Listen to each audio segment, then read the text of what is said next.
அப்பா ஒரு ஹீரோசமாக நம்ம பார்க்குறோம், அது அவங்க கையில் எடுத்தாங்க, அதோட விளைவு நான், என்னோட வலி. உணர்ச்சியில் நீங்கள் ஏதோ செஞ்சு ஜெயில் போகிறீங்க, இல்லாட்டா மரணம் ஏற்படுது, அந்த வீட்டில் அந்த பெண் பிள்ளைங்கள், அந்த ஜென்ரேஷனே அழிஞ்சிரும். சமுதாயத்து மேலே எல்லாருக்கும் பற்று இருக்கும், நட்பு வேணும். சுயசாதிக்கு பற்று வேணும், பிற சாதி கூட நட்பு வேணும். நல்லா இருக்கு கேட்கறதுக்கு. ஓகே, இன்னைக்கு பைசன் படம் பார்த்தோன்னே அப்பா அப்படி இருந்தாங்க. அந்த வார்த்தையில், அந்த ஒட்டுமொத்த படத்தில் எனக்கு பிடிச்ச கோட்ஸ்னா அதுதான். எதுக்கு நான் அருவா எடுத்தேன்னு இன்ன வரைக்கும் தெரியல யாருக்கும். ஏன் திமுகல சமத்துவம், சமூக நீதி அப்படிதானே பேசுறாங்க ப்ராக்டிக்கலாக. நீண்ட நாள் கோரிக்கை, அதை நிறைவேற்றி கொடுத்தது பாஜக அரசும் அதிமுக அரசும் தான்.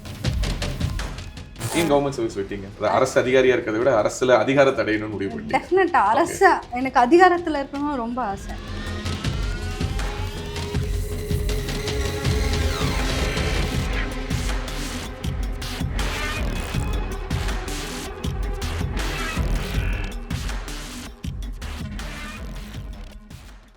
பேசு தமிழா பேசு நேயர்களுக்கு வணக்கம். நான் ராஜவேல் நாகராஜன். இன்றைக்கு நம்முடைய அரங்கத்திற்கு சிறப்பு விருந்தினராக தமிழ்நாடு தேவேந்திர குல வேளாளர் கூட்டமைப்பினுடைய பொதுச் செயலாளரும் மருதம் மக்கள் முன்னேற்ற கழகம் கட்சியினுடைய பொதுச் செயலாளருமான சந்தனப்பிரியா பசுபதி பாண்டியன் அவர்கள் வந்திருக்காங்க. அவங்கள தான் வரவேற்க போறோம். வணக்கம், எப்படி இருக்கீங்க? நல்லா இருக்கேன், நீங்க எப்படி இருக்கீங்க? ரொம்ப நல்லா இருக்கேன். வீட்டில் எல்லாரும் எப்படி இருக்காங்க? எல்லாரும் ரொம்ப நல்லா இருக்காங்க, ரொம்ப சந்தோஷமா இருக்கு. ஏன்னா எப்படி இருக்காங்க எல்லாரும் வீட்டில் அப்படின்னு ஒரு சொந்த பந்தத்தை விசாரிக்கக்கூடிய அப்பா இது வந்து அப்பா யூஸ்வலா யாரு பேசினாலும் ஐயா எப்படி இருக்கீங்க, வீட்டில எல்லாம் எப்படி இருக்காங்க, அந்த பழக்கம். ஓகே, ஸோ உங்களை பற்றி பேசும்போது கண்டிப்பாக அப்பா பற்றி பேசாமல் உங்களை பற்றி பேச முடியாது. அப்பாவை பற்றி பேசினா நம்ம தென் மாவட்டங்களை பற்றி பேசணும். அங்கே இருந்த அந்த சமூக சூழல், அந்த காலம் காலமாக இருந்த அடக்குமுறைகள், அதற்கு எதிராக எழும்பிய அந்த ஒரு புரட்சி குரல்னு நிறைய விஷயங்கள் பேசணும். எல்லாம் பேசலாம்னு நினைக்கிறேன். ஸோ இது மோர் லைக் ஒரு சகோதர சகோதரிக்கு இடையிலான ஒரு கான்வர்சேஷன், ஒரு நிறைய விஷயங்களை பதிவு பண்ணலாம்னு நினைக்கிறேன். ஸோ பேக் டு மெமரிஸ், அப்பாவை பற்றிய நினைவுகள் அப்படின்னா உங்களுடைய இந்த ஒரு ஃபர்ஸ்ட் மெமரின்னு ஒன்று இருக்கும். நம்ம அப்பான்னு கண்ண மூடி நினைச்சு பார்த்தா உங்களுக்குள்ளார ஒரு சித்திரமா அப்பா விரிவாங்கல்ல. ஸோ அப்படி உங்க அப்பாவை அப்படி ஒரு பெயிண்டிங்காக வரைஞ்சிங்கன்னா என்ன தோணுது உங்க மனசுல? அப்பா வந்து ரொம்ப டைஹார்ட்டாக, டெடிகேஷனாக, மக்கள் இன்றைக்கி பிரச்சனைன்னு வந்தால் அது இந்த டைமிங்லலாம் அப்பாட்ட பேசணுங்கிறது ரெஸ்ட்ரிக்ஷன்ஸ்லாம் கிடையாது. எப்போனாலும் அப்பா கிட்டே பேசலாம், யாருனாலும் அப்பா வந்து சந்திச்சிடலாம். இது வந்து இந்த மாதிரி ஒரு தலைவர் நான் பார்த்தது கிடையாது. அப்பா வந்து ஒரு தலைவருங்கிறதே நாங்கள் அப்போ எல்லாரையும் ஃபேமிலி மெம்பர்ஸாக தான் ட்ரீட் பண்ணுவார். அதுதான் அப்பா வந்து ஒரு டிஃப்ரெண்ட் ஃப்ரம் எவ்ரி ஒன். இனிமேல் இப்படி ஒரு தலைவரை வந்து சமுதாயம் வந்து சந்திக்குமானா முடியாது, டெஃபினட்டாக முடியாது.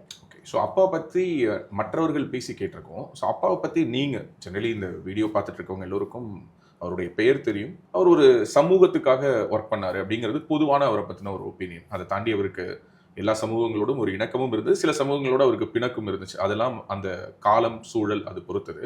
அப்பாவை பற்றி நீங்கள் ஒரு அறிமுகம் கொடுக்கணும்னா உங்கள் அப்பாவை நீங்கள் எப்படி டிஸ்கிரைப் பண்ணுவீங்க? ஆக்சுவலாக நீங்கள் சொன்ன மாதிரி தென் மாவட்டம் எடுத்தால் அப்பாவோட டாக் இல்லாமல் கிராஸ் பண்ண முடியாது. அப்படி இருந்து தூத்துக்குடி தென் மாவட்டம் இல்ல, அப்பா பிறந்த ஊர் தூத்துக்குடி அலங்காரத்தட்டு. ஓகே. நான் வந்து எங்க டாடி இறக்கும் போது எனக்கு 13 வயசு, எங்க அம்மா இறக்கும் போது எனக்கு 6 வயசு. அப்பாவை பத்தி பார்க்கணுன்னா என் பர்சனலாக கேட்டிங்கன்னா பர்ஃபெக்ட் ஃபாதராக இருந்தாங்க. ஒரு 6 இயர்ஸ்க்கு அப்புறம் எங்கள் அம்மா இறந்ததுக்கு அப்புறம் ரொம்ப ஒரு பர்ஃபெக்டான அப்பா. என்ன சொல்ல, அப்பையும் எங்களை பற்றி நினச்சதை தாண்டி சமுதாயம் இந்த இதில் ரொம்ப கான்ஷியஸாக இருப்பார். பெருசாக எது மேலேயும் ஆசைப்படாத ஒரு தலைவர். அப்பா ஃபஸ்ட்டு பிகினிங்கில் எல்லாருமே, நானே சொல்லுறேனே, அப்பா வந்து ஒரு வேறு மாதிரி ஒரு ப்ரொஜெக்ஷன் இருந்தது. அதில் பார்த்திங்கன்னா அப்பா வந்து அரசியல் ரீதியாக அப்பாவை கொண்டு வந்தது வந்து ஐயா ராமதாஸ் ஐயா தான். 90s அப்பாவுக்கு வந்து மாநில இளைஞர் அணி பொறுப்பு கொடுக்குறாங்க. தென் அதுலேருந்து அப்பாவுக்கு ஒரு குண்டாஸ் கேஸ் போடுறாங்க. அப்போ அந்த ஒரு டைமில் அப்பாவுக்கு வந்து வெளியே எடுத்து மாநில பொருளாளராக அப்பாவை வந்து வைக்கிறாங்க. அந்த டைமில் அப்பாவை வேறு மாதிரி ஒரு நோக்கத்தில் பார்த்த மத்தியில் அரசியல் அங்கீகாரம் கொடுத்ததுன்னா பாமகவில் ராமதாஸ் ஐயா. சொல்ல போனால் அந்த டைம் வந்து அவர் இந்த தேவேந்திர வன்னியர் கூட்டமைப்பு அந்த மாதிரி நிறைய ஆக்கப்பூர்வமான விஷயம். சவுத் சைடில் இன்னைக்கு சமுதாய கொடி ஏற்றுற இடத்துல கண்டிப்பாக பாமக கொடி ஏற்றுனது வந்து கட்டாயமாக இருந்தது அங்கே அப்பாவுக்காண்டி. அதே மாதிரி யானை சின்னத்தில் போட்டிட்டாங்க அப்பா பாமக சார்பாக தூத்துக்குடியில். அதை தாண்டி சொல்கிறாங்க சில சமுதாயத்துக்கு மத்தியில் அப்பா வந்து பேட் இம்ப்ரெஷன் இருக்குது. அதெல்லாம் கிடையவே கிடையாது. எல்லா சமுதாயத்துலேயும் அப்பாவை மாதிரி என்னை நேசிக்கிற நிறைய பேரை நான் பார்த்துருக்கேன். என்னோட வெல்விஷஸ் இருக்காங்க, அதனால அப்படி சொல்ல முடியாது. அந்த காலகட்டம்லாம் முடிஞ்சிருச்சு. நான் இன்னைக்கு இந்த இடத்துக்கு வரேன்னா ஒரு 28 இயர்ஸில் நாங்கள் நார்மல் லைஃப் வந்து ஒரு 2 இயர்ஸ் கூட நான் லீட் பண்ணியிருந்திருக்க மாட்டேன். ஏன்னா எங்கள் ஒரு காம்ப்ளிகேட்டடான ஒரு சுச்சுவேஷன் தான். 6 இயர்ஸ் எங்கள் அம்மா இறக்குற வரைக்குமே நாங்கள் ரொம்ப டைம் ஃபேமிலியாலாம் ஸ்பெண்ட் பண்ணது கிடையாது. அது ஒரு மாதிரி இருக்கும். அடுத்த 6 இயர்ஸ்க்கு அப்புறம் அது ஒரு வேற மாதிரியான ஒரு லைஃப். பட் உங்களுக்கு நினைவு இருக்கா அந்த 6 வயசுக்குள்ளார? ஏன்னா ஜென்ரலி நிறைய நினைவு குழந்தை பிராயத்தில் இருக்கக்கூடிய விஷயங்கள் சில விஷயங்கள் நினைவுல இருந்தாலும் யூஸ்வலி என்ன சொல்றாங்கன்னா ஒரு 10 வயதுக்கு மேல உள்ள மெமரிஸ் தான் இருக்குங்கிறாங்க. பட் 6 வயதுல அது வந்து சாதாரண நினைவுனா மறந்துடலாம். எப்படின்னா அந்த நினைவுலாம் தான் இன்னைக்கு என் சமுதாயத்தில் யாரும் அனுபவிக்க கூடாதுன்னு நினைக்கிறேன். வீக்லி ட்வைஸ் அம்மா லாயர்னால வக்கீல் மனுவில் எங்கள் அப்பா உள்ள பார்க்க போவோம். அப்போ சிறையில் இருந்தாங்க. அப்போல்லாம் ரொம்ப பக்கத்தில் உட்கார்ந்து பேசலாம். நானும் அம்மாவும் போவோம். தம்பி குழந்தையிலேருந்தே ஹாஸ்டலில் தான் இருந்தார். அதனால் நாங்கள் போவோம், பக்கத்தில் உட்காந்து சாப்பிடுவோம். விட்டுட்டு வரும்போது கஷ்டமாக இருக்கும். அப்பா பைன்னு சொல்லிட்டு வரும்போது ஒரு மாதிரி இருக்கும் அந்த சூழ்நிலை. அடுத்து ஒரு 6 வயசில் அம்மா இறக்குறாங்க. அதுக்கடுத்து இருந்த சூழ்நிலை அப்பா எங்கே போனாலும் வீட்டுக்கு வந்துடுவேன் அப்படின்னு சொல்லுவாங்க. ஆனால் அப்பா வர்றதுக்கு 1 டே ஆகும், 2 டேஸ் ஆகும். அது ஒரு வேறு மாதிரியான ஒரு சுச்சுவேஷன். அதெல்லாம் தாண்டி அப்பா இறக்குறாரு 13 வயசில். 2 பேரும் இல்லாமல் ஒரு லைஃப் லீட் பண்ணுறது அது ஒரு சுச்சுவேஷன். இது எதுவுமே சமுதாயத்தில் யாரும் அதை ஃபேஸ் பண்ண வேணாம். ஃபர்ஸ்ட்லேருந்தே அப்பா ஒரு தமிழ் தேசியவாதி தான். அது அம்மா இறந்ததுக்கப்புறம் ஒரு வேறு மாதிரியான அரசியல் போகணும், பொது அரசியல் போகணும், இதுதான் அப்பாவோட நோக்கமாக. அப்பா இறக்குறதுக்கு முன்னாள் முல்லை பெரியார் அணை ஆர்ப்பாட்டத்துக்கு போயிருந்தார் தேனியில். அதுதான் அப்பா கடைசியாக போயிட்டு வரும்போது தான் போயிட்டு வந்து நெக்ஸ்ட் டே வீட்டில் தான் இருந்தாங்க அப்பா. அது திண்டுக்கல் நந்தவனப்பட்டி. நான் இன்னைக்கு எல்லார்ட்டையும் ஒரு நல்லா பேசுகிறேன், எனக்கு எல்லா சமுதாயமும் வேணும்னு நினைக்கிறேன்னா அதுக்கு ரீசன் வந்து அப்பா மட்டும்தான், அப்பாவோட வளர்ப்பு. அப்பாவுக்கு கூட பசங்க நிறைய பேர் இருப்பாங்க, வீட்டில் இருப்பாங்க. ஆனால் எல்லா கம்யூனிட்டியும் இருந்தாங்க. அன்னைக்கு எனக்கு கம்யூனிட்டிலாம் தெரியாதுல்ல. நாங்கள் எனக்கு என்ன 11 இயர்ஸ் 10 இயர்ஸ் எல்லாரும் எங்கள் அப்பா ஒன்று தான். என்னை விட மூத்தவங்களாக இருந்தால் பெரியப்பா, என்னை விட என்னை அண்ணன் சொல்லி என்னை விட கம்மி வயசாக இருந்தால் சித்தப்பா, அதுக்கும் கீழே இருந்தால் அண்ணன்.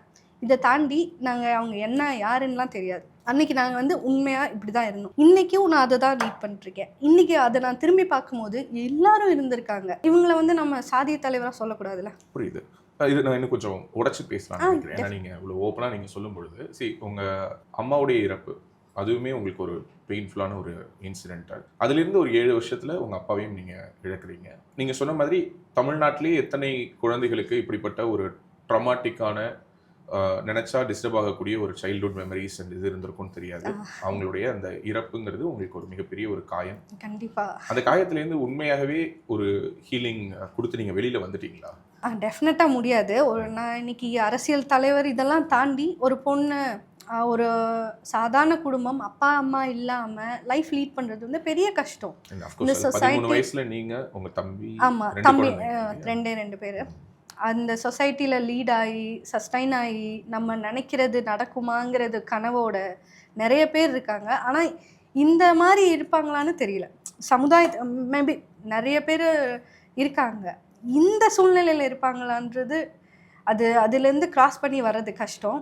இன்றைக்கி நான் அதுலேருந்து எப்போல்லாம் ஹீல் ஆவேன்னா மக்களை சந்திக்கும் போது எந்த ஒரு எதிர்பார்ப்பும் இல்லாமல் அப்பாங்கிற பேருக்காண்டி, பசுபதி பாண்டியன்கிற பேருக்காண்டி என்னை சந்திக்க வருவாங்க. அது வந்து எனக்கு ஓகே, நம்ம வந்து இன்னும் நிறையா பண்ண வேண்டியது இருக்குது, நம்ம இன்னும் லீட் பண்ணுறதுக்கு நிறையா இருக்குன்றத ஸ்டிமுலேட் பண்ணுறதே அது மட்டும் தான். ஓகே, அவங்க வாழ்ந்த காலகட்டம்ங்கிறது இவ்வளோ சோஷியல் மீடியா எக்ஸ்போஷர் இருக்கிற காலகட்டம் கிடையாது. ஏன்னா என்னுடைய 40 வயசுக்கு உங்கள் அப்பாவுடைய முகங்களை நான் ஜூனியர் விடன் மாதிரியான அரசியல் பத்திரிகைகள்லையோ அல்லது ஏதோ ஒரு செய்தித்தாள்லையோ ஏதோ ஒரு இடத்துல நீங்கள் சொல்கிற மாதிரி ஏதோ ஒரு இடத்துல ஒரு பிரச்சனை இல்லை ஏதோ ஒரு வழக்கு சம்மந்தப்பட்ட இந்த மாதிரியான முகங்களாகவே பதிந்து போன ஒரு முகங்கள் தான்.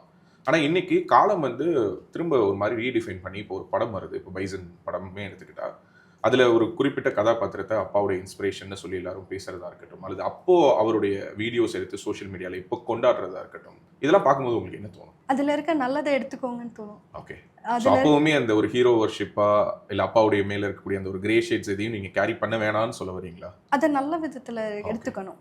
வாட் எவர் இன்னைக்கு நான் வந்து அது எந்த விதத்துலையும் உங்களோட ஒரு உணர்ச்சியை தூண்டி விடுறதுக்கான ஒரு விஷயமா எடுத்துக்காதீங்கன்னு சொல்ல வரீங்க? டெஃபினட்டாக அதில் இருக்கிற நெகட்டிவை பாருங்கள். பாசிட்டிவ் நிறையா இருந்தாலும் நெகட்டிவ் அதை விட நிறையா இருக்கும்.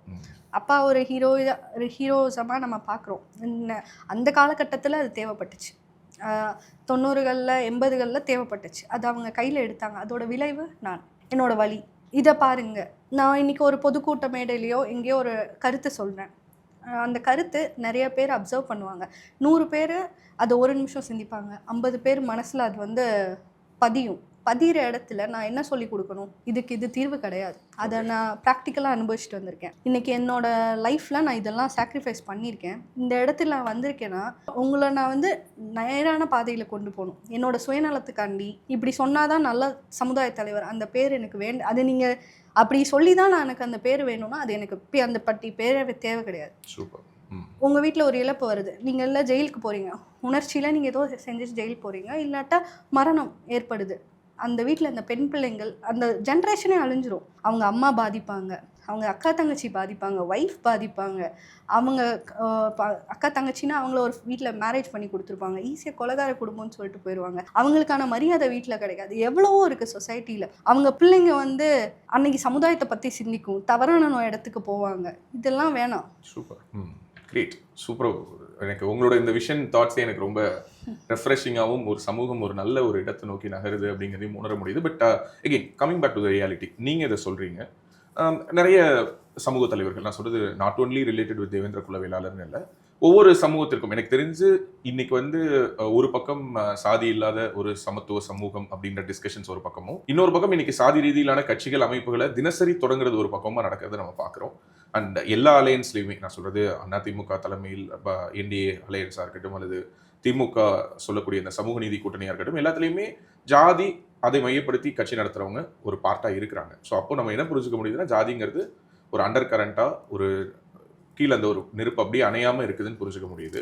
ஸோ என்னோட கேள்வி அதுதான். இப்போ நீங்கள் வந்து மருத மக்கள் முன்னேற்ற கழகம்னு வச்சுருக்கீங்க. அண்ட் அஃப்கோர்ஸ் உங்களோட விஷன் ரொம்ப வைடாக, எனக்கு ரொம்ப ஆச்சரியப்படுத்தக்கூடிய வகையில் உங்களோட தாட் ப்ராசஸ் இருக்குது. அண்ட் அதுக்கு என்னோட வாழ்த்துக்கள். பட் ஸ்டில் நீங்கள் என்னதான் டிசோன் பண்ணாலும் அந்த கம்யூனிட்டி தானே திரும்ப உங்க கூடவே வந்து நிற்கும். அதை நீங்கள் எப்படி நீங்கள் பொதுமக்களோடு உரையாடணும்னு ஒரு ஸ்பேஸ் ஒன்று நீங்கள் உருவாக்க விரும்புறீங்கல்ல, அவ்வளோ சீக்கிரம் உங்களுக்கு கிடைக்கும்னு நம்புறீங்களா? ஏன்னா இப்போ ராமதாஸ் ஐயாவை நீங்கள் சொன்னது மாதிரி ரொம்ப வருஷமாக ஒரு கட்சி நடத்துறாரு. அவர் எம்பிசி ரிசர்வேஷனுக்காக போராடினாரு. ஆனால் அதில் வன்னியர்களுக்கு மட்டும் ரிசர்வேஷன் கிடைக்கல, நிறைய மிகவும் பிற்படுத்தப்பட்ட சாதிகளுக்கும் சேர்த்து தான் ரிசர்வேஷன் கிடைச்சது. ஆனால் எப்படி பார்த்தாலும் இன்னைக்கு கடைசியாக அவர் வந்து அவரோட அரசியல் வாழ்க்கையினுடைய நிறைவு பகுதியை நிறைவு செய்யும்போது அவர் ஒரு வன்னியர் தலைவராக தான் அறியப்படுறாரு. அவர் மற்ற சமூகங்களுக்காக செய்தது எங்கேயுமே அங்கேயுமே ஒரு பதிவாக தான் இருக்கு. ஸோ அப்படி இருக்கும் பொழுது சந்தனப்பிரியா பசுபதி பாண்டியன் தேவேந்திர குல வேளாளர்களை தாண்டிய ஒரு சிந்தனை வைத்திருக்கிறார். அவருக்கு ஒரு பொது பார்வை இருக்குதுங்கிறது அந்த சொசைட்டி அக்செப்ட் பண்ணணும்ல, அந்த அக்செப்டன்ஸ் இருக்கான்னு கேட்குறேன். எல்லாத்துக்குமே சுயசாதி பற்று இருக்கும். அது வந்து நம்ம வந்து நெக்லெக்ட் பண்ண முடியாத உண்மை. பிறசாதி நட்பும் வேணும். அதுதான் நான் சொல்கிறேன். இன்றைக்கி மருத மக்கள் முன்னேற்ற கழகம்ங்கிற கட்சியை நான் ரெஜிஸ்டர் பண்ணி வச்சுருக்கேன். என் கட்சியில் மாற்று சமுதாயத்தினர் இருக்காங்க. சூப்பர். நான் அதை இப்போ என் சமுதாயத்தில் நான் உரையாடும் போதும் நான் எல்லா இடத்துலையும் பதிவு பண்ணுறது, எல்லாருக்குள்ளேயும் நல்ல எண்ணம் இருக்கும், நல்ல குணங்கள் இருக்கும். நல்ல குணங்களை எடுங்க. நம்ம சமுதாயத்து மேலே எல்லாருக்கும் பற்று இருக்கும், நட்பு வேணும். நம்ம தலைவர் வாழ்ந்த காலத்தில் தலைவர் எனக்கு சொல்லி கொடுத்துட்டு போனதை என் சமுதாயத்துக்கு நான் சொல்லி கொடுக்கணும். சுயசாதிக்கு பற்று வேணும், பிற சாதி கூட நட்பு வேணும். நல்லா இருக்கு கேட்கறதுக்கு. ஓகே, அது ப்ராக்டிக்கல் தான். பட் அதை புரிஞ்சுக்கிறாங்களா? உங்க கூட இருக்கிறவங்க புரிஞ்சுக்கிறாங்களாங்கிறது முதல் கேள்வி. நீங்க சொல்ல வரத மற்ற சமூகங்கள் புரிஞ்சுக்கிறாங்களா? அவங்க உங்களை வெல்கம் பண்றாங்களாங்கிறதுக்காக தான் இந்த கேள்வி. டெஃபினட்டா எங்க அப்பா நினைவு நாள் ஜனவரி 10 வந்தது. சரி, எல்லா சமுதாயத்தினருக்கும் நான் அழைப்புதல் கொடுத்தேன். எல்லாருமே வந்திருந்தாங்க. அது பொதுவா குறையாக சொல்ல விமர்சனமா, அது உங்க அப்பாவோட நினைவு நாள்னு இல்லை, பொதுவா இந்த மாதிரி ஒரு சமூக தலைவர் இறந்துட்டாருன்னா எல்லாரும் வந்து அந்த ஒரு நின்று, ஏன்னா இப்ப அப்பாவோட ஃபாலோவர்ஸ்னு இருப்பாங்க, அவங்களுடைய வாக்குகளை கவர்வதற்கான ஒரு யுக்தி அப்படின்னு அதை கடந்து போயிட முடியுமா? இல்ல இது எல்லாருமே ஒரு ஆத்மார்த்தமா வராங்களா அப்படிங்கிறது தான் உங்களுக்குன்னு இல்லை. நான் சொல்ல வருது அப்பாவுக்கு மட்டும் இல்ல, தமிழ்நாட்டில் இன்னைக்கு எண்ணற்ற குரு பூஜைகள் நடக்குது, எண்ணற்ற நினைவு நாட்கள் அனுசரிக்கப்படுது, அதுக்கு திரண்டு போறதை நம்ம பாக்குறோம். ஸோ அப்போ இது மட்டுமே அதற்கான ஒரு பெஞ்ச் மார்க்கா? நீங்க கிரவுண்ட பாக்குறவங்க, ஏன்னா கிரவுண்ட்ல இருக்கீங்க. கண்டிப்பா. ஸோ கிரவுண்ட்ல அந்த சேஞ்சை நீங்க ஃபீல் பண்றீங்களான்னு கேட்குறேன். டெஃபினட்டா. இன்னைக்கு வாக்கு வங்கிக்காண்டி பார்த்துருந்தாங்கன்னா அந்த இடம் அது களம் கிடையாது, வர்றதுக்கான களம் கிடையாது. இன்னொன்று வாக்கு வங்கிகளா பார்த்துருந்தா நான் எந்த தேர்தல் சந்திச்சிருக்கேன்? எதுவுமே கிடையாது. இல்ல அப்பா பேர்ல அப்பா ஒரு ஃபிக்ஸட் டெபாசிட் வச்சுட்டு போயிருக்காங்கல்ல. ஃபிக்ஸட் டெபாசிட் அவருக்குன்னு ஆதரவாளர்கள்ங்கிற ஒரு ஃபிக்ஸட் டெபாசிட் அது வேற. 14 இயர்ஸ் ஆயிடுச்சு அப்பா இறந்து. இன்னமும் இந்த சமுதாயத்துல அப்பாவுக்கான கிரேஸ் ஆஸ் இட் இஸ் இருக்கு. ஆஃப் கோர்ஸ் எஸ், மறக்கவே முடியாது. நான் பார்த்தேன், நான் களத்துக்கு போகும்போது நான் உங்கள்கிட்ட இந்த பேட்டியின் முன்னாடி சொன்ன மாதிரி, நான் எந்த தென் மாவட்டங்களுக்கு போனாலும் ஏதோ ஒரு கிராமத்தில், அந்த கிராமமே மேப்ல ஐடென்டிஃபை பண்ண முடியாத கிராமத்துல ஒரு இடத்துல அப்பாவுடைய ஒரு பழைய போட்டோவோ ஒரு போர்டோ, அது துருப்பிடித்த நிலையிலோ அல்லது புதுப்பிக்கப்பட்ட நிலையிலோ அப்பாவோட போட்டோ இன்னமும் இருக்கிறத நான் பாக்குறேன். அப்பா சேர்த்து வச்சுட்டு ஒன்று பண்ணிட்டு போயிருக்காரு, ஸோ அப்போ இந்த பெண்ணை வந்து அவங்களுடைய வாரிசு, அரசியல் வாரிசு, நேரடியான மகள். ஸோ அப்போ இவங்களை வந்து நம்ம ஒரு அலையன்ஸ்ல வச்சுக்கிட்டா அது இட் வில் பெனிஃபிட் அஸ்ங்கிறது கூட நான் சொல்றது நாட் ஒன்லி ஏடிஎம்கே, எங்க போனாலும் அப்படி உங்களையும் ஒரு வாக்கு வங்கியா பாக்குறதுக்கான சாத்தியம் இருக்கு இல்லையா? அதை நீங்க மற்றவங்க வாக்கு வங்கியா பாக்குறாங்க பார்க்கல. நான் ஆத்மார்த்தமா என் சமுதாயம் நான் செல்கிற பாதையில என்னோட மாற்று சமுதாயத்தினரோட இணக்கமா நான் இருக்கிறேன்னா அதை 4 பேர் கத்துக்கணும். சில பேரோட சுயநலத்துக்காண்டி அந்த சமுதாயம்னா இப்படிதான், இந்த சமுதாயம் அது வேணாம். எல்லாருக்குள்ளேயும் நல்ல குணங்கள் இருக்கு.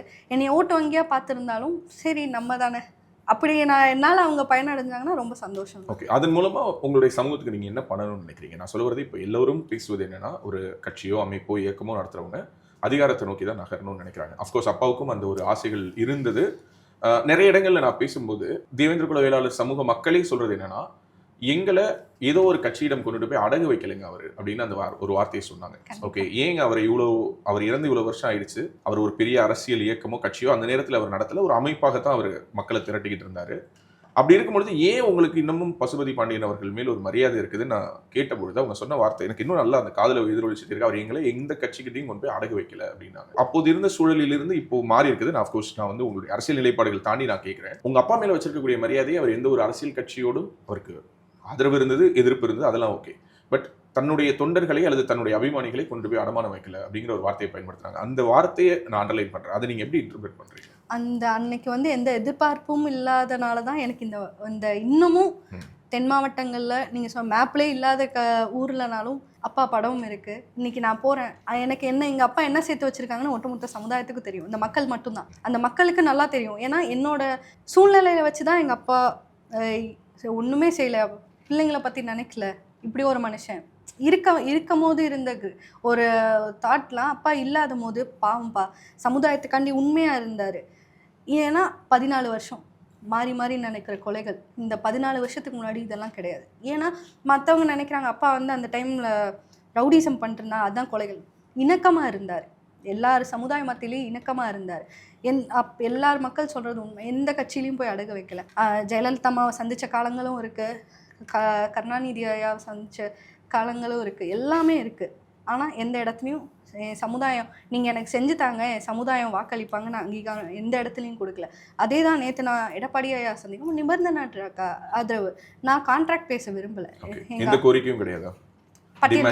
டிமாண்ட்ஸ் வாட் டிமாண்ட் இன்னும் அது நிறைய, அது சமுதாய ரீதியான கோரிக்கைகள் வச்சிருக்கீங்க. பட்டியல் வெளியேற்றம். பட்டியல் வெளியேற்றத்தோட முதல் குரல்னா பசுபதி பாண்டியன் ஐயா அப்பா தான் எல்லாருமே சொல்லுவாங்க. பெயர் மாற்றம். இன்னைக்கு தேவேந்திர குல வேளாளர் கூட்டமைப்புன்றது அப்பா 90s ஆரம்பிச்சது. அந்த பேர் எங்களுக்கு வேணும். இது முதல் குரலா இருந்து அது அரசாணை கொடுத்துட்டாங்க.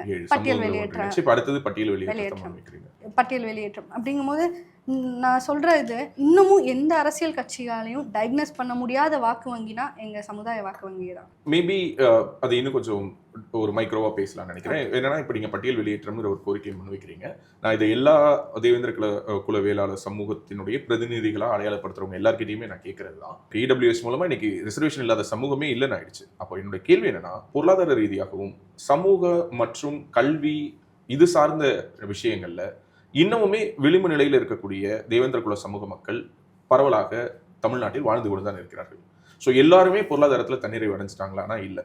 எல்லா ஊர்கள்லையுமே அவங்க வந்து இன்னும் சமூக ரீதியிலான அடக்குமுறைகளிலிருந்து முழுமையாக விடுபட்டு விட்டார்கள்னா இல்லை. அப்படி இருக்கும்போது பட்டியல் சமூக வெளியேற்றம் அப்படிங்கிற ஒரு விஷயத்தை முன்னிறுத்தி நீங்கள் உட்பட இங்க இருக்கக்கூடிய மற்ற கட்சிகள் உட்பட யாரெல்லாம் நாங்க டிகேவி கம்யூனிட்டியோட ரெப்ரசன்டேட்டிவ்ங்கிறீங்களோ நீங்க எல்லோருமே தொடர்ந்து இந்த பட்டியல் வெளியேற்றத்தை பற்றி பேசும்பொழுது அதனால் அவர்களுடைய சமூகம், பொருளாதாரம், கல்வி, வேலை வாய்ப்பு சார்ந்த விஷயங்களில் அவர்கள் பின்தங்குவதற்கான வாய்ப்பு அது அமைஞ்சிடாதா? வாய்ப்பு கிடையாது. எப்படி சொல்றாங்கன்னா இன்னைக்கு எவ்வளோ கட் ஆஃப் இருக்கும், 2 பேருக்குமான டிஃபரன்ஸா ஒரு 10-15 மதிப்பெண்கள் அதிகபட்சமா. 5 மேபி நீங்க சொல்லக்கூடிய ஒவ்வொரு படிப்பு சார்ந்து இருக்கலாம். அதுக்கான முழு இப்போ எம்பிபிஎஸ்ஸா இருக்கட்டும், வாட் எவர் ஐஏஎஸ் எல்லாமே டைஹார்ட்டாக படிக்கிறாங்க, அவ்வளோ இது இருக்குது. ஆனால் ஒரு வார்த்தையில் எஸ்சி கலெக்டர், அந்த எஸ்சிங்கிற வார்த்தை எல்லாத்துக்குமா இருந்தது தான் நான் பேசுகிறேன். எஸ்சிங்கிற ஒரு வார்த்தை அவங்கள 10 வருஷத்துக்கு பின்னாடி கொண்டு போயிடும். இப்போ தென் மாவட்டத்தில் எடுத்துட்டிங்கன்னா திருநெல்வேலி, நான் தான் ரொம்ப பிளஸ்டுன்னு நினைப்பேன். நான் என்னோடய எஜுகேஷன்லாம் ஃபுல்லாக மகிழ்ச்சியில் பண்ணேன்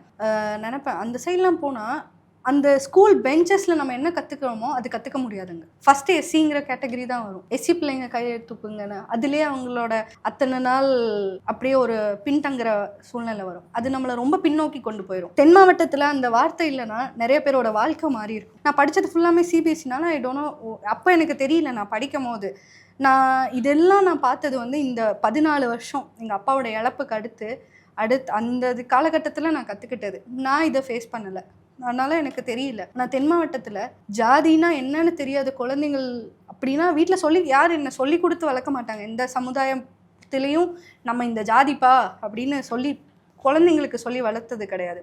ஒரு ஸ்கூல் போகும்போது அந்த இடத்துல அவங்க வந்து அன்னைக்கு தான் தேடுவாங்க எஸ்சினா என்ன, நம்மளே எஸ்சின்னு சொல்கிறாங்க, அப்போ அவங்களுக்கும் நமக்கு என்ன டிஃப்ரென்ஸு, இதெல்லாம் பார்ப்பாங்களே. அதை வந்து அவங்கள ரொம்ப பின்னாடி கொண்டு போயிடுவோம். அதுக்கு நாங்கள் தன்மானத்தோட இப்படி இருந்துறோம் தானே சொல்கிறோம். எங்களுக்கு மறுக்கல. இப்போ நீங்கள் சொல்லக்கூடிய விஷயத்த நான் ரிலேட் பண்ணணும்னா அஃப்கோர்ஸ் நான் அதே பெயினை நான் கோத்ரூ பண்ணியிருக்கேன்.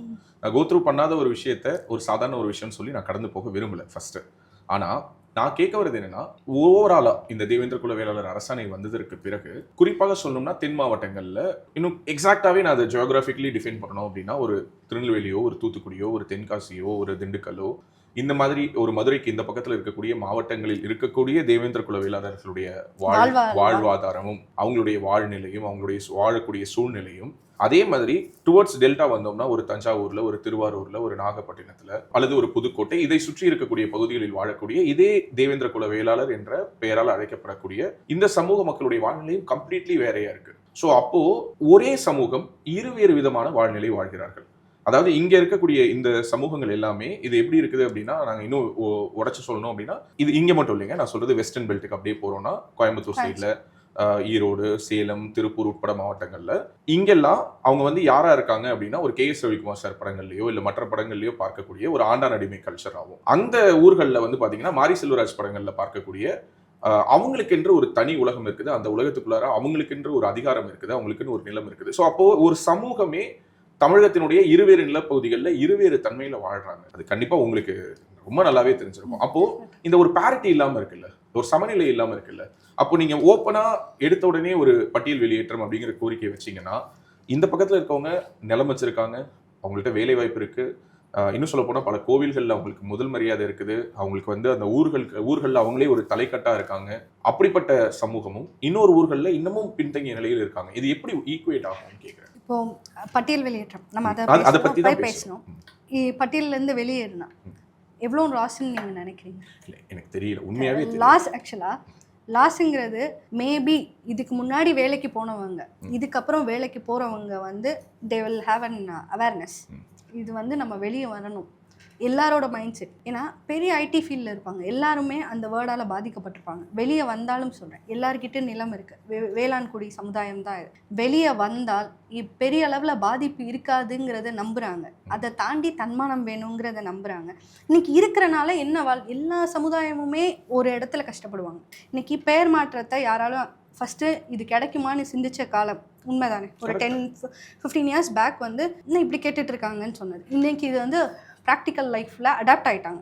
எல்லாருமே தேவேந்திர குல வேளாளர்னு சொல்கிறதுக்கு ஆன களம் ஆயிடுச்சு. அடுத்து பட்டியல் வெளியேற்றம், இதுக்கான வாழ்வாதாரம். இன்னொன்று, இந்த சமுதாயத்தில் ஒவ்வொரு செட் ஆஃப் இடத்துல ஒவ்வொரு மாதிரி இருக்காங்கன்னா முக்கிய காரணம் நான் என்னோட மைண்ட் செட்டில் சரியான அரசியல் விழிப்புணர்வு இல்லைன்னு நினைப்பேன். நல்லா நீங்கள் பார்த்தீங்கன்னா ஒரு சமுதாயம் வளரணும்னா ஃபஸ்ட்டு எடுகேஷன் இருக்கணும், நெக்ஸ்ட் எக்கனாமிக்கலாக இருக்கணும், நெக்ஸ்ட் மெயின் வந்து அரசியல் இருக்கணும்.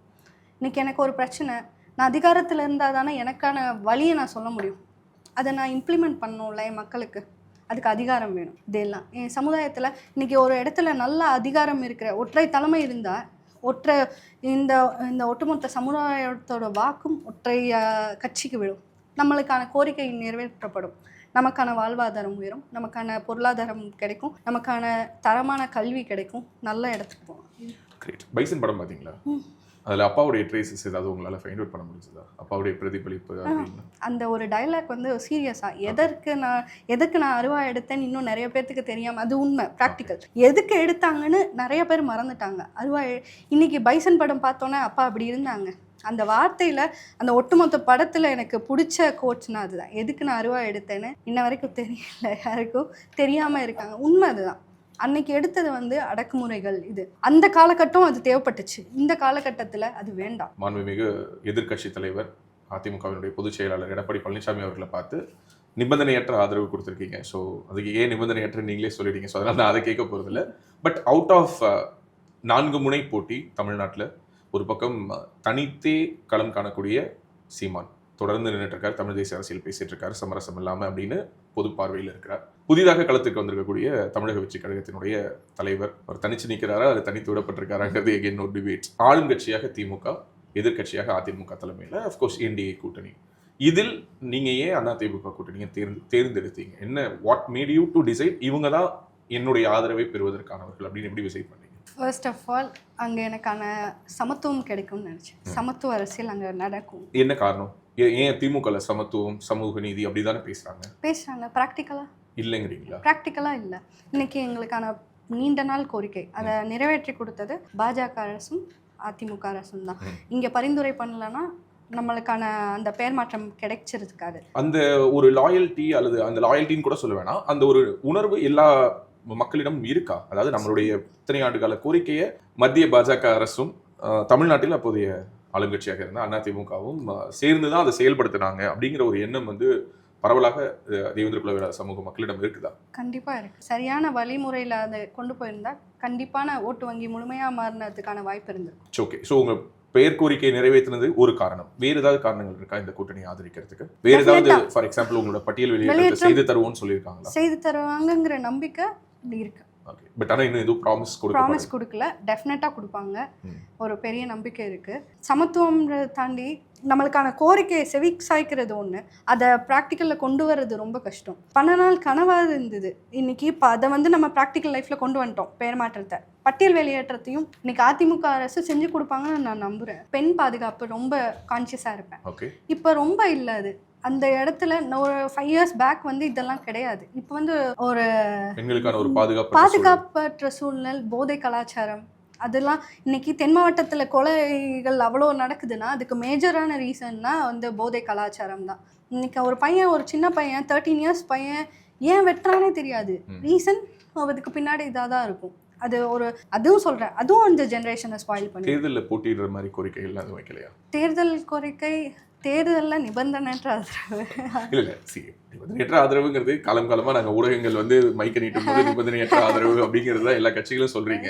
இன்னும் நீங்க சொன்னீங்களா ஃபர்ஸ்ட் என்கிட்ட கேட்டீங்க தெரியுமா, இன்னும் இந்த சமுதாயத்தோட வாக்கு வங்கி யாருக்குன்னே இன்னும் நான் எங்களால் சால்ட்டை பண்ண ஏன்னு நான் சொல்கிறேன். ஏன்னா நாங்கள் போயிட்டு போது ரொம்ப ஒரு வயதான ஒருத்தர் ஒரு வாசுதேவநல்லூருடைய ஒரு கிராமத்தில் எங்கேயோ பார்க்கும்போது அவர் என்கிட்ட ஒரு வார்த்தை சொன்னார். காலங்காலமாக எங்கள் சமூகம் கருணாநிதிக்கு வாக்கு செலுத்துறத ஒரு கடமை போல செஞ்சுட்டு இருந்தோம். கருணாநிதி இல்லை, எப்படின்னா உதயசூரியன் ரெட்டல அவங்களுக்கு தாண்டி எதுவும் தெரியல. அது வந்து அப்போ அவர் சொன்னது என்னன்னா, காலங்காலமாக திமுகவுடைய வாக்கு வங்கிகளா அண்ட் அஃப்கோர்ஸ் இதுலேயே குறிப்பாக டிகேவி சமூகத்திலேயே ஹிந்து மதத்திலிருந்து கிறிஸ்தவ மதத்துக்கு கன்வெர்ட் ஆனக்கூடிய அந்த ஒரு சின்ன போர்ஷன் ஆஃப் செக்டர் இருக்காங்க இல்லையா, அவங்களுடைய வாக்கும் நிரந்தரமாக திமுகவினுடைய ஒரு வாக்கு வங்கியா எடுத்துக்கிட்டீங்கன்னா அந்த டைம்ல மதம் மாறினவங்க தான் நிறைய பேர். முஸ்லீம் சமுதாயமும் நிறைய பேர் இருக்காங்க. அவங்க தேவேந்திர குல சமுதாயத்துல இருந்து மதம் மாறினவங்க முஸ்லிம்ஸ் இருக்காங்க, கிறிஸ்டின்ஸ் இருக்காங்க.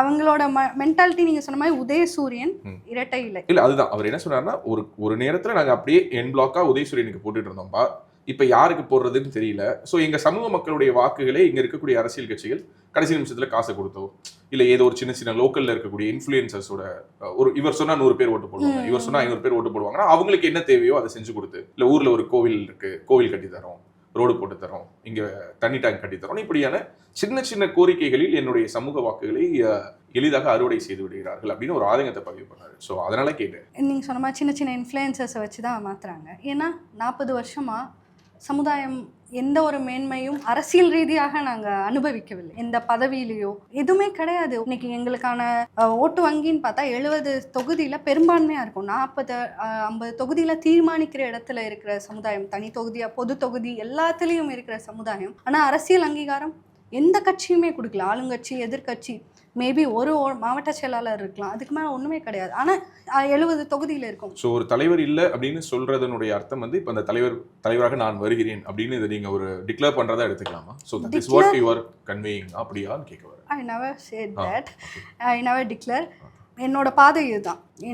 என் பாதையில் உங்களை யாரையும் நான் எதுக்குமே தவறான பாதையில் கொண்டு போக மாட்டேன். என் சமுதாயத்துக்கோட அங்கீகாரத்தை எல்லாருமா சேர்ந்து தான் வாங்கணும். இன்றைக்கி தனி நபராக நான் எதுவுமே செய்ய முடியாது. என் ஒட்டுமொத்த சமுதாயத்தையும் என்னைக்கு என் கூட நம்புறீங்களோ இன்றைக்கி அப்போ நீங்கள் சொன்ன மாதிரி இந்த 70 தொகுதியிலையுமே அப்பா வந்து இல்லாமல் இருக்க மாட்டாங்க. நீங்கள் ஒரு பொருள் வாங்குறீங்கண்ணா கடையில், உங்களுக்கு சும்மா ஒருத்தவங்க கொடுக்குறாங்க, சும்மா வர ஒரு பொருள் ரொம்ப உழைச்சி டைஹார்ட்டாக இருந்து எல்லாத்தையும் விட்டு நான் ஒரு கொஞ்சம் ஒன்று கொடுத்து நான் வாங்குகிறேன். அதை நான் எவ்வளோ பத்திரமா பாதுகாக்கணும். அது மாதிரி தான் என் சமுதாயம். எங்கள் அப்பா அம்மாங்கிற 2 உயிரை என் சமுதாயத்துக்காண்டி தியாகம் பண்ணி இந்த மக்களை நான் வச்சுருக்கேன். என் மக்கள் இருக்காங்க, அந்த மக்களை நான் எவ்வளோ ப்ரொடெக்டிவாக பாதுகாத்துக்கணும். அதுதான் என்னோட நோக்கம். என்னோட சுயநலம் இதெல்லாம் தாண்டி இந்த இடம் வந்து ரொம்ப வந்து வேல்யூபிளான பிளேஸ். யாருக்கும் கிடைச்சிருக்குமான்னு எனக்கு தெரியல. நான் வந்து born and brought up silver spoon கிடையாது. எல்லாமான லைஃப் ஸ்டைலையும் நான் வாழ்ந்திருக்கேன். ரொம்ப கஷ்டப்பட்டதையும் வாழ்ந்திருக்கேன், மிடில் ஸ்டேஜ்லேயும் வாழ்ந்திருக்கேன், அதையும் தாண்டி வாழ்ந்திருக்கேன். என் சமுதாயமும் அப்படி தான் இருக்காங்க. இன்றைக்கி எல்லா செட் ஆஃப் பீப்புளோடையும் என்னால் நான் போய் பேச முடியும், அவங்களோட அடாப்ட் ஆக முடியும்னா அதுக்கு காரணம் அப்பா. ஆனால் களத்தில் தேவேந்திர குல வேளாளர்களுடைய முகமாக அறியப்படக்கூடிய கட்சி நடத்தக்கூடியவங்க, காலம் காலமாக இயக்கங்கள் நடத்திட்டு இருக்கவங்க, 30 வருடமா 40 வருடமா 50 வருடமா பொது வாழ்க்கையில் இருக்கிறவங்க இருக்காங்க. அவங்களோடும் சேர்ந்து அல்லது அவங்களோடும் கைகோர்த்து பயணிக்கிறதுல உங்களுக்கு தயக்கங்கள் இருக்கா? சமுதாயம் மேம்பாடு நடக்கும்னா பண்ணலாம். எண்ட் ஆஃப் தி டே நீங்க எல்லோரும் சேர்ந்து தானே இப்போ ஒரே கூட்டணிக்குள்ளார நிக்க போறீங்க. சிங்கிள் அம்ப்ரெல்லா தான் நீங்க எல்லோருமே திரள்றீங்க இல்லையா? ஸோ அப்போ வந்து எல்லாத்துலேயுமே ஒரு கசப்புணர்ச்சியை கடந்து வரக்கூடிய, காயங்களை வந்து ஆற்றக்கூடிய, ஒரு ஹீலிங்கா பேசக்கூடிய சந்தனப்பிரியா அவர்களுக்கு இங்க இருக்கக்கூடிய மூத்த முன்னோடிகள், உங்களுடைய சமூகத்தினுடைய ரெப்ரசன்டேட்டிவ்ஸா அடையாளப்படுத்தப்பட்ட அரசியல் களத்தில் இருக்கக்கூடியவர்களோடு கைகோர்த்து பயணிப்பதில் இருக்கக்கூடிய தயக்கம். நான் எல்லார்கிட்டையும் சொல்றது என்ன, அதிகாரத்துக்கு வரணும். நம்ம அதிகாரம் எல்லாரும் அரசியல் பண்ணுங்க. உங்களுக்கு பிடிச்ச கட்சியில நீங்க உங்களை சேர்த்துக்கோங்க, உங்களுக்கான திறமையை நீங்க வளர்த்துக்கோங்க, அங்க உங்க ஆளுமையை காட்டுங்க, அடுத்து படிங்க. எல்லாரும் கீ போஸ்ட்ல இருக்கணும், யூபிஎஸ்சி எழுதணும், டிஎன்பிசி, யூபிஎஸ்சி பண்ணுங்க, நல்லா கீ போஸ்ட்டில் போங்க, நல்லா கேடரில் வாங்க. இப்போ பொம்பளை பிள்ளைங்கள வந்து ஜட்ஜஸ் வாங்க, நிறைய பேர். இதுதான் என்னோட நோக்கம். ஒரு அரசு வேலையிலும் இருந்தீங்க, அது ரிசைன் பண்ணிட்டீங்க அப்படின்னு சொல்லி கேள்விப்பட்டேன். அப்படியா? ஆமா, 5 years. ஏன் கவர்மெண்ட் சர்வீஸ் விட்டீங்க? அரசு அதிகாரியா இருக்கிறத விட அரசுல அதிகாரத்தை அடையணும்னு முடிவு பண்ணிட்டீங்க? டெஃபினட்டா அரசு எனக்கு அதிகாரத்தில் இருக்கணும்னு ரொம்ப ஆசை. என் சமுதாயத்தை இன்னும் நான் சொல்லுவேன், என் சமுதாயம் உண்மையான ஒரு வெற்றியை பார்க்கல. உங்களுக்கு சீட் இருக்கா இந்த முறை தேர்தலில் போட்டியிடும் எண்ணம் இருக்கிறதா? அதோட சேர்த்து என்னுடைய துணை கேள்வியும் வச்சிடறேன். கடந்த முறை பாராளுமன்ற தேர்தலிலும் சரி, இப்போதும் சரி, திரு KT ராஜேந்திர பாலாஜி அதிமுகவினுடைய முன்னாள் அமைச்சர், அவர் தான் வந்து உங்களை அழைச்சிட்டு போய் பொதுச் செயலாளர் எடப்பாடியாரை சந்திக்கிற நிகழ்வுகள்லாம் நம்ம பார்த்தோம். ஸோ அவர் எந்த வகையில் உங்களுடைய இந்த பொலிட்டிக்கல் ஜேர்னியில் what is is role and what kind of support he is extending, அதை பற்றி சொல்ல முடியுமா? எல்லாரோட டாக்ஸ் எப்படி இருக்கும்னு எனக்கு தெரியாது. இன்னைக்கு விருதுநகர் மாவட்டம்னு எடுத்துட்டு அங்கிள் நிற்கிற அந்த தொகுதி வந்து தேவேந்திர குல வாக்குகள் ரொம்ப கம்மியான வாக்கு. எக்ஸாக்ட்லி. எல்லாரும் நினைக்கலாம் ஓட்டு வாங்கி நீங்க அவர் நிக்க போறதுன்னு சொல்றீங்க, கரெக்ட்டா? அப்ப நிக்க போறதுன்னா இப்ப சிவகாசியில நிக்க போறாருன்னு சொல்றாங்க. அப்படியா? இல்ல அவர் நின்ற தொகுதியை சொல்லுங்க. நின்ன தொகுதி மேபி நிக்கலாம். அந்த தொகுதியில ரொம்ப கம்மி வாக்குக்காண்டி என்ன வந்து இந்த இடத்துக்கு கூட்டிட்டு வந்தாலும் அது தவறான கருத்து. நிறைய பேரோட மென்டாலிட்டியில இருக்கும், அது தவறானது. எல்லாருமே பிகினிங்ல ஏதாவது ஒரு கட்சி வந்து நம்மளை அங்கீகாரம் கொடுத்தாதான் நான் வளர முடியும். இன்னைக்கு வாட் எவர் என்ன ஐக்கானா இருக்கலாம், அவங்க பிகினிங் ஸ்டேஜ்ல ஏதாவது ஒரு அரசியல் கட்சி அவங்களை அப்லிஃப்ட் பண்ணியிருப்பாங்க. யாராவது ஒரு பர்சன் வந்து அவங்களோட வெற்றிக்கு பின்னாடி இருப்பாங்க. டெஃபினட்டா அங்கிள் இருப்பாங்க, வெற்றிக்கு பின்னாடி இருப்பாங்க. Okay, great. நான் அந்த கேட்ட இன்னொரு கேள்வி ஸ்கிப் பண்ணிட்டீங்க. கண்டெஸ்ட் பண்றீங்களான்னு கேட்டேன். தலைமை முடிவு பண்ணுவாங்க. இது வந்து ட்ரேட்மார்க் அரசியல்வாதியினுடைய ஆன்சரா இருக்கு. இவ்வளவு நேரம் வந்து என்னோட சகோதரி கூட பேசுற மாதிரி இருந்தது. இப்போ வந்து மருத மக்கள் முன்னேற்ற கழகத்தினுடைய பொதுச் செயலாளர். எல்லாருமே இன்னைக்கு என்னோட சமுதாயத்தோட குரலா நான் இருக்கணும்னா அதிகாரம் வேணும். கண்டிப்பா. So you have plans? I have hopes. Great. Thank you.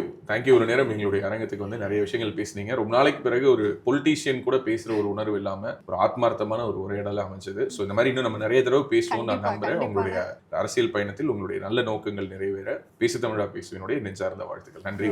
நன்றி. உலக தமிழ் சொந்தங்களுக்கு வணக்கம். நான் ராஜவேல் நாகராஜன்.